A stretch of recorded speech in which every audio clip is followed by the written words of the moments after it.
You know, Ava, it would help if you unmuted your microphone. This is now take 3. I did 2 previous takes of this whole thing. I wrapped it up. I had my conclusions and everything like that.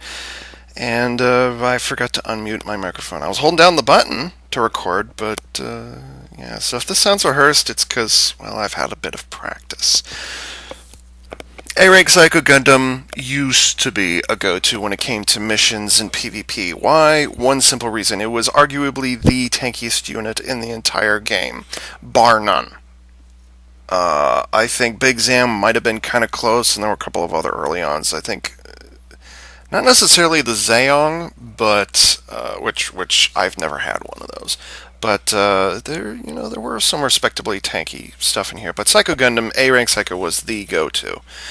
For example, if you wanted to do Destroy the Absolus 2 on Expert mode, majority of the time you would see at least one in there. Not always would you see a Psycho Gundam, an A-Rank Psycho, just because eventually got to the point where we knew which units and what strategies to use, so there was no big deal. You didn't have to use a Psycho. That originally when SDGO began, the saying was all 4 team members have to go in with a Psycho Gundam. So you would see a bunch of players in the ready rooms, and they would be sitting there with Psycho Gundams and all the strategy and let's take it, boys. Leroy Dragons! And then I think Softmax made a number of errors when they made G Generation, but I think one of the bigger ones is they took the resistance factor, the survivability factor out of units in favor of mobility, speed, just to make them more melee friendly. SDGO has become, or it was, very, very melee friendly. Melee is by far the weapon of choice because it does so much damage. And this is a game of skill, and shooting is easy mode. If you sit back with a long-range beam cannon, you're playing easy mode. I avoid using that term wherever possible. I don't believe in easy mode. There is no such thing, in my opinion. But that's another story for another time. Anyways, but as a result of G Generation and player feedback, all defensive units got nerfed heavily. Eye fields used to resist about 80 to 90% beam damage. I think the new Gundams, both of them had a 100% beam resistance. No damage from beam weaponry unless it was melee. They still fell over if you used a penetrating weapon, penetrating beam cannon or something like that. They would knock over from that, and they would take minor damage, but that would be about it. But that was only if it penetrated. Just a common knockdown cannon won't. But eye fields, no, eye fields are not what they used to be. They're about 70% resistance damage nowadays, 70, 75 thereabouts. And the one tactic that Psycho Gundam users would use, by the way, OG Planet, you need to change that. There's no H in Psycho. If they're psychotic, or if you're going to see a psychologist, yes. But this is not the crazy Gundam. This is the psychic communicator Gundam. There's no H. Psyco. Just to let you know, you might want to get on that for the August patch. That's actually probably going to happen in September. Anyways, Psycho Gundams would rush forward. They'd get their HP down to about 30%, 35%, and then the real Psycho Gundam would show up, and it would just tank and tank and tank. You could take this thing you usually took this into the expert difficulty missions. Destroy the Absolus 2 was and is a popular one. You would take one Psycho Gundam in there, and you would just stand in for the accepted strategy, standard operating procedure, was the Psycho would just stand, no moving, whatever, would just stand right in front of the Absolus 2 and just take shot after shot after shot, and you could not knock that motherfucker down no matter what. But when G Generation came out, this thing dies in Destroy the Absolus 2. If you do the exact same thing nowadays with G Generation whatever version this is now, if you do that now, you will die on easy mode, even with the Fortress. So I think G Generation has lost something significant, and I don't think majority of gamers realize it. SDGO is not as flexible as it used to be. The AR Psycho, probably a little more damage, but as far as defensibility, honestly, I think the AR is probably a little better. Like the Fortress is a joke, and I think that the Defense Commander actually makes up for it. So I think the AR is a little more viable, but even that's a bit of a stretch. Enter the Psycho Gundam Mk-II, which has quite a bit to stand up to. Like pre-G Generation, holy crap, what are they going to do with the Psycho Gundam? Like, it was so tanky, it was so ridiculously powerful. How can you make the Psycho Gundam an S rank? Obviously, it's going to be an S rank. How do you make that even more powerful? G Generation came along and we said, oh no, it's not going to be that strong. It really isn't. My voice among them, of course. So, I've seen what this does. I'm going to wrap it up here.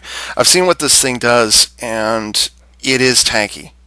It's arguably one of the most tanky units in SDGO as of this recording. I'm not exaggerating. I'm not joking. This is definitely the spiritual successor to the pre-G Generation Psycho Gundam, the A rank version. This is it. I think this sums it up very well. That being said, I'm probably going to do a balance build. Ordinarily, I do a defensive type, usually to fix something or because I suck. Honestly, I don't think it needs the defense anymore. If I do a balance type, I'm probably going to do that, and I'll definitely do that, and I might do that. Or I might do, like I said, it'll be a balance type is probably what I'm going to do. Something along those lines. I haven't decided yet. HP 40% unit defense. It says defense power, but that doesn't make any sense. If it's unit defense, I think it's unit defense plus attack power and plus mobility. I don't think it's unit defense power. That doesn't make a lot of sense, and they usually don't say it. They usually don't word it that way anyways. So I think somebody at OJ Planet screwed up. You guys mind fixing that, or at least double checking, please? Yeah, that's a great skill, by the way. This one's a bit on the tricky side for me to paint up, and in either of my traditional paint schemes, whether it's Unit 4 or the navy blue scheme that I've got here. Unfortunately, I don't have any gray, so you'll just have to imagine the fire.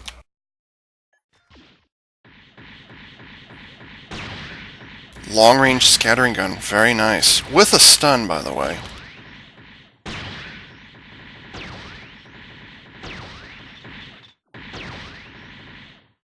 Now, if you've used the S Gundam Incom or the XS Gundam or the Dobenwolf Incom, I don't think there are any others, correct me if I'm wrong, you already know what a reflector bit is.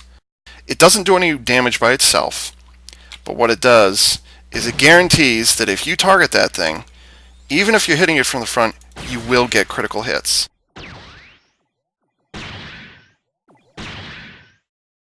And you can also hit it from slightly outside. Now notice, oops, let's see. I'm shooting off center. My reticule's nowhere near. Boom. Still hit it. So reflector bits are very much worth their weight in gold. And the nice thing about it is you only have to throw one at a time. And by the way, this scattering effect, the scattering cannon, it does penetrate. Sorry about that.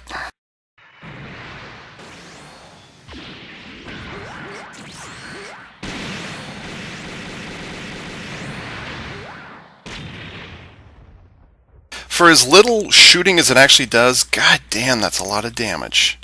A lot of damage. That's easily as much damage as the beam spec on the Destroy Gundam that I recently reviewed. Easily the same.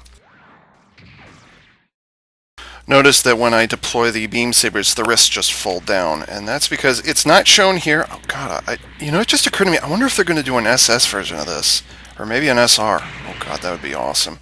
But anyways, the arms here are actually attached. They're actually what are they called? Wired beam guns. If you notice when it's firing that there's these little the wrists seem to pop out on poles. Well, that's actually because they're not poles, but they're rather extending cables that it attaches to. So it's kind of like an income of its own. Or it's like the beam guns, the forearms on the Zayong. It's the same thing. Scattering gun effect. 10 shot, I think. And look how focused it is too. Holy shit.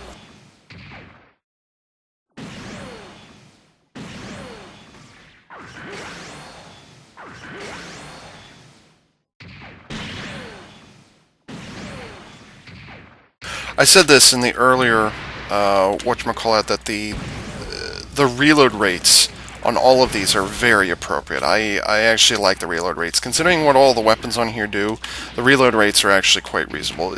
Kind of the trick to it is not to look, and you'll recharge. Watch pod never boils. Well, same thing applies here. If you don't look at the reload rate, then you won't notice it. But I'm like actively watching it, and from what I've seen, for a scattering gun that acts like a regular beam rifle, that's a very good reload rate. Same thing with the long-range beam cannon. It reloads at about the same pace as your average long-range beam cannon. So that's nothing to worry about. Honestly, the only one I'd worry about is this. It acts like a beam rifle. It's a scattering beam gun, but it's not a single shot, which is kind of nice. So the reload rate on that is reasonable. Now, granted, you only have 3 shooting weapons, but still. Do please notice those HP bars fucking melt on C ranks. Very fucking powerful. On C ranks, it takes about 70% damage. On an S rank, it's going to take over 50%. Actually, it's kind of interesting how similar the Psycho Mk-II and the Destroy Gundam are, not just in the types of weapons they have, but also in their mobility. Look at that. Mobile armor mode, or, alt mode, I guess. Actually, this is primary mode. It actually starts out in this mode, which is kind of... By the way, what is this thing supposed to be? What's that supposed to resemble anyways? You would think it would fly, like that would be the front, but no. That's the front for... Okay, yeah, anyways, another video, Ava. So the mobility in mobile armor mode is quite reasonable. Very reasonable. Holy shit, I don't know why it can jump so high, but, yeah.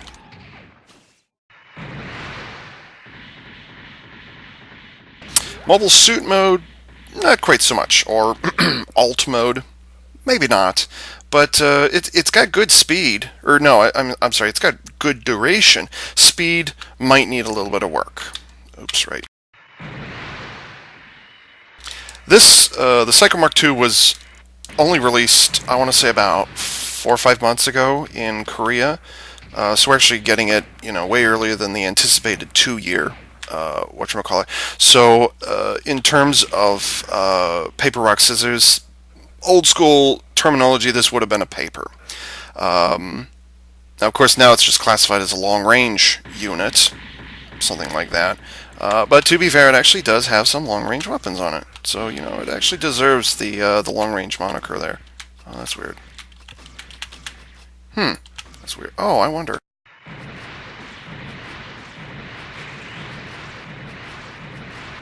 Now, ain't that interesting? I just discovered that.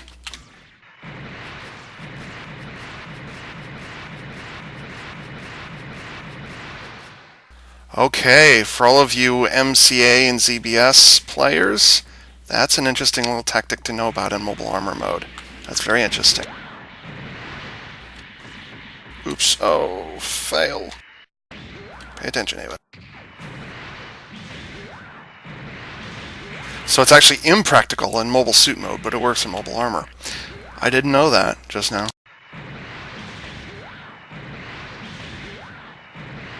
Yeah, he just sinks too much, but wow. Okay, so, moral of the story, I'm probably going to do either mobility or a balanced build on this. It's tanky enough as it is. I've seen it in PvP and mission, and holy crap. This is very much the spiritual successor to the pre-G generation A-rank Psycho Gundam. Softmax, you done good, son.